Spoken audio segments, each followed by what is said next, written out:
Good afternoon. I'm Paylor. I'm a radiologist, a neuroradiologist with Radiology Associates. Today I'm going to speak to you for a few minutes on the utilization of MRI for vascular diseases, specifically without the use of IV contrast administration. I have four major objectives for you today. First is I want you to understand why you should be ordering or at least considering non-contrast MRA to image blood vessels. Then I'm going to describe the three major categories of non-contrast MRA, as well as some of the general physics associated with each type, along with the indications. Currently, we have three major modalities for evaluating blood vessels. That is catheter angiography, computed tomographic angiography, or CTA, or MRA. With MRA, this can be performed with or without IV contrast administration. The first two, catheter angiography and CT angiography, they obviously have some disadvantages and advantages. The major disadvantage is the use of ionizing radiation. These exams also require an IV stick and the administration of CT contrast. And this CT contrast material has complications. One can get allergic reactions from the minor to the more severe life-threatening anaphylactic reactions. The major advantages are the exquisite, highly contrast resolution, spatial resolution, and temporal resolution of these scans. MRA obviously doesn't require ionizing radiation. It is a totally different exam, as you're well aware, that has different physical principles and utilizes a different type of IV contrast. Now, the first MRI scan was used for clinically in 1977. And around the same time, scientists began to develop pulse sequences for MRA, non-contrast MRA. And this continued for the next 15 to 20 years until researchers discovered the gadolinium agent as a contrast agent. And this gadolinium agent, it has an allergic reaction profile similar to the IV contrast used for CT. It also requires an IV stick, but there's one special thing about the gadolinium contrast agent, and that is this disease, nephrogenic systemic fibrosis. In 1997, a group of physicians noticed that amongst a certain category of dialysis patients, they developed this skin thickening disorder. At the time, they called this NFD, or nephrogenic fibrosing dermopathy. A meta-analysis was performed amongst various institutions that showed that not only is this fibrosing disorder affecting the skin, but also other major organs like the heart and blood vessels and diaphragm. So these physicians renamed this disease not from NFD to NSF because of its protein manifestations, and NSF is nephrogenic systemic fibrosis. At the same time, there were different institutions looking for an inciting agent, and all of the evidence pointed to the gadolinium agent. So the FDA, within a couple of years of this discovery, issued a black box warning against the use of gadolinium as a contrast agent in a specific group of patients. These are hemodialysis patients with renal failure. So what is actually NSF? What is happening? These patients who are renal failure and dialysis patients, their kidneys are unable to excrete the gadolinium agent, and then it deposits in the skin and other organs that I explained to you. This incites a severe reaction along the CD34 pathway, which leads to fibrosis of, say, the skin, diaphragm. It even deposits in the muscles and causes these severe contractures, and also more severely in the heart and diaphragm and blood vessels and other structures. So with this scare, needless to say, this led to a resurgence of interest in the original non-contrast MRA techniques. Fortunately, there are three major categories that I'm going to discuss with you today. Three major categories for non-contrast MRA. These are the time of flight sequence, the phase contrast technique, as well as the steady state GRE technique. I'm going to first go over the inflow or the time of flight technique. So what exactly is this? There are two important things that you need to remember for the time of flight technique. Number one is that stationary tissue is saturated by the radio frequency pulse that's emitted by the technologist, and this makes the tissue appear dark. And then secondly is that flowing blood is not saturated by the radio frequency pulse energy released by the technologist, and this signal therefore appears bright. And I have an example for you here. On this non-contrast time-of-flight MRA, you can see that we don't see brain tissue. That's because it's been saturated by the pulse energy. We can see blood vessels, and it's bright. That's because the blood is flowing rapidly, and it's not saturated by the radio frequency pulse energy. So there are major categories of the time-of-flight technique that you need to remember when you're ordering these. First is the 3D time-of-flight. In this sequence, what you're going to acquire is a single thick slab image. Now, it's important that you know that because for a single thick slab, one needs the blood flow through that area to be rapid, because if not, what appears is that the blood that's flowing through is actually hanging around in the tissue, which means that it's going to get a lot of that radio frequency pulse energy, which means that it's going to be dark, and that's definitely not what you want when you're imaging these blood vessels. You want the blood flow to be bright.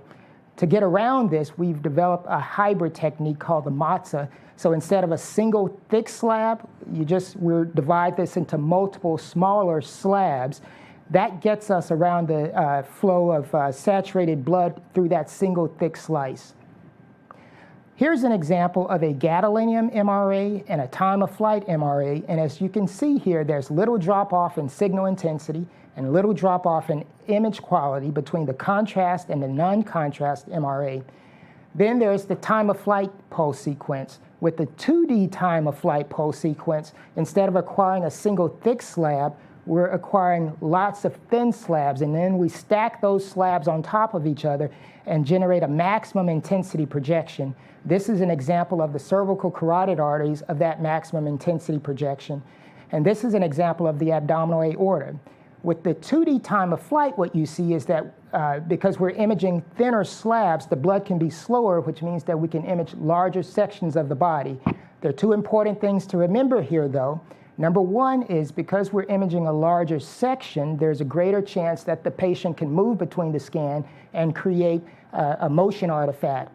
Secondly is that because these images are larger and we're acquiring multiple small slices and we're stacking them, we can also create a Venetian blind effect. Some of our clinicians who aren't aware of this, they'll look at this picture of, say, the abdominal aorta and mistake this sort of stripe configuration as pathology when in fact it's not.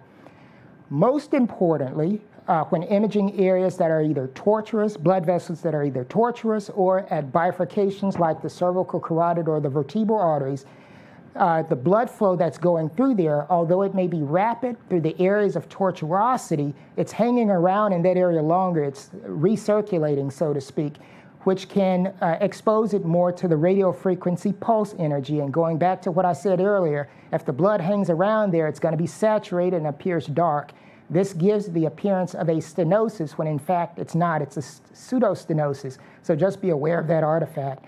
Here's an example of a 2D time of flight of the lower extremities, contrast on the left, non-contrast 2D time of flight on the right. And again, you can see that there's very little drop-off in signal intensity and quality between these two scans. And then on the advanced end is the QUIS time of flight pulse sequence.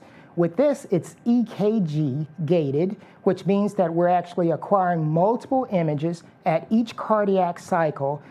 And because we're doing that during the cardiac cycle, timing it to the heartbeat, it means that we're going to get maximum flow of blood and therefore maximum signal intensity at every image that we take. So we take images for every heartbeat and we stack them on top of each other, and then we generate a MIP.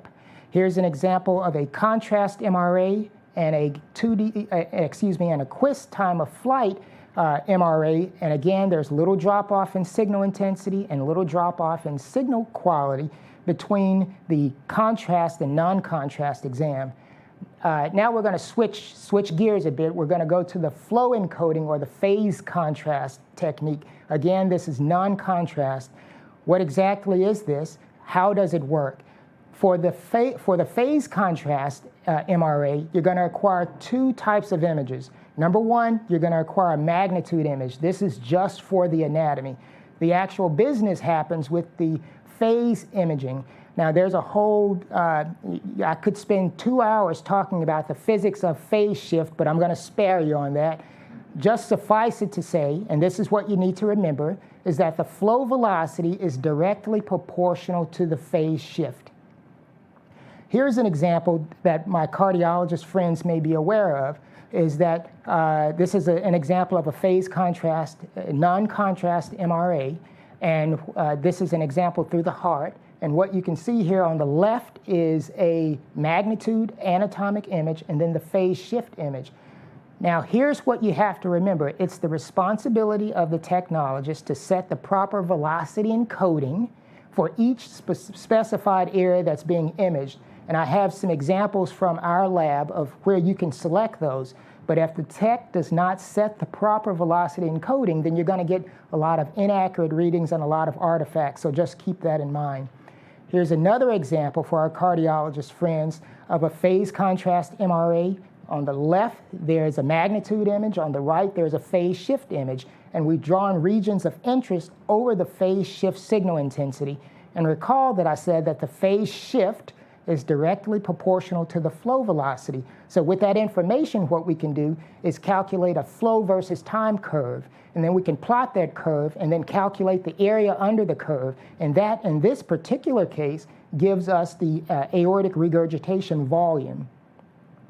Then again, on the advanced scale, here is a phase contrast MRA and a phase contrast MRV. We're able to acquire these simultaneously because of this advanced technology and because the technologist actually set the proper velocity encoding. By comparison, here's a contrast MRA and a contrast MRV. And again, same thing here. There's little drop-off in signal intensity, little drop-off in quality between the contrast and the non-contrast scan. And this is the very advanced phase contrast cases. This is the 4D phase contrast MRA. Now, the images that I just showed you previously, those were one-dimensional. They were either phase shift measured in either the X, Y, or Z direction. With the 4D phase contrast, what you're measuring is the phase shift in the X, the Y, and the Z direction. So that's just 3 dimensions. The 4th dimension is actually the cinegraphic image or the motion image that's captured from compiling all of this information in the X, Y, and Z dimension. This is going to be very important for surgical planning, say, of the thoracic aorta or renal artery stenosis, or even when the technology improves for evaluating flow-through aneurysms or flow-through vascular malformations, whether they're in the brain, around the kidneys, or in the groins. So this is the phase contrast MRA. And then finally, this is what you're probably most familiar with, is the fast GRE technique, also known as the steady state. What exactly is this? Again, 2 important points to remember. Number 1 is a short repetition time and a low flip angle equals a very fast scan. Now, those are features that, again, a lot of physics can be discussed here, but suffice it to say, this is the equivalent of, say, a shutter speed if you're working with the digital camera. If the repetition time is low and the flip angle is small, then you can capture many images during the cardiac cycle and reformat those into a motion picture. The blood on these is bright, not because of the rapid flow, but just because of the intrinsic T2 property of fluid, including CSF or blood. Here's an example. This is a fast GRE. On the left-hand side, you probably have heard about this, but weren't quite understanding of what your doctors were talking about. There's a spoiled gradient. This is not what we're talking about. This is an anatomic T1 weighted image where the fluid and blood will be dark. That's not what we need. What we need is a steady state GRE. What that means is that the fluid will be bright, including blood and cerebrospinal fluid. And so what I've included for you is the sort of the vendor names for the different names for steady state GRE for Siemens, GE, and Philips. Again, here's a fast GRE, and we're able to capture the motion because of the quote-unquote fast shutter speed. What gives us the fast shutter speed? It's the low flip angle and the short repetition time. Then again, we're imaging vessel lumina, so we need the blood to be bright. Why is the blood bright on the fast GRE steady state? Because of the intrinsic T2 property, the intrinsic T2 brightness of fluid, whether it's CSF or blood flow.